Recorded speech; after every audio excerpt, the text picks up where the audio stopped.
അങ്ങനെ വെലന്റീൻസ് ഡേ ആണ്. വെലന്റീൻസ് ഡേ ആയതുകൊണ്ട് ഞാൻ എൻ്റെ ഭാവി വധുവും എൻ്റെ നാഷണൽ ക്രഷും എൻ്റെ പ്രിയ സഖിയുമായ മമിതക്കുട്ടിക്ക് ഞാൻ മെസ്സേജ് അയച്ചു. കുട്ടി തിരക്കായതുകൊണ്ടാണ്. കാരണം എന്താണ്, പാരൻറ് സ്റ്റാറല്ലേ, കുഴപ്പമില്ല, നീ എനിക്ക് റിപ്ലൈ തരുമെന്ന് അറിയാത്തവർക്ക് ഉള്ളതുകൊണ്ടാണ് റിപ്ലൈ തരാതെ, കുഴപ്പമില്ല. അതുകൊണ്ട് എൻ്റെ ഭാവി വധുമായ എൻ്റെ നാഷണൽ ക്രഷുമായ എൻ്റെ മമിതക്കുട്ടിക്ക് വേണ്ടി ഒരു 4 വരി സോങ്.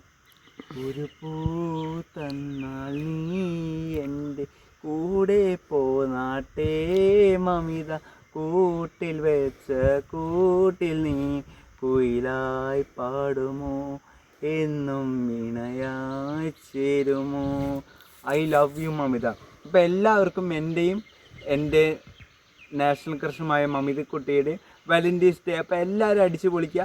അപ്പോൾ എന്തായാലും മമിതക്കുട്ടി, ഐ ലവ് യു.